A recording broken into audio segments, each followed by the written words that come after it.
العالمين والصلاة والسلام على رسول الله محمد وعلى آله وأصحابه أجمعين.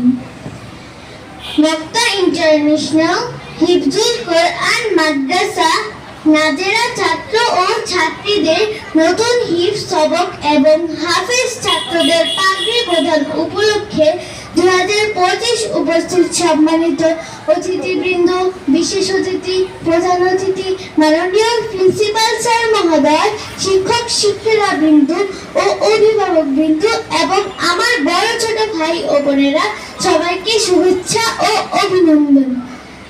আজকের এই মঞ্চে উপস্থিত হয়েছে ছোট সদস্য হিসেবে মাদ্রাসার শিক্ষা সম্পর্কে কিছু কথা বলতে। শুরুতেই আমরা জানবো মাদ্রাসা সম্পর্কে। মাদ্রাসা একটি আরবি শব্দ।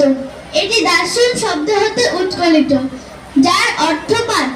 সুতরাং পাঠ ও অধ্যয়ন করার স্থান হলো মাদ্রাসা। এই শাব্দিক অর্থ হলো বিদ্যালয়। সাধারণত মাদ্রাসার শিক্ষাকে ধর্মীয় শিক্ষার সাথে তুলনা করা হয়, কারণ এখানে ধর্ম ও ধর্মীয় শিক্ষা বিষয়াদি নিয়ে বেশ আলোচনা করা হয়। ইসলামী শরিয়া অনুসরণ করে শিক্ষা দেওয়া হয়, যা চরিত্র গঠনের মূল হাতিয়ার।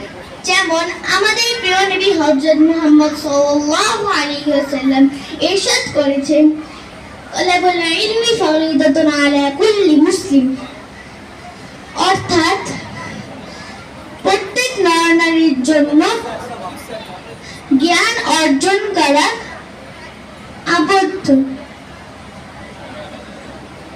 সবাই আমার জন্য দোয়া করবেন। আসসালামু আলাইকুম ওয়া রাহমাতুল্লাহি ওয়া বারাকাতুহু।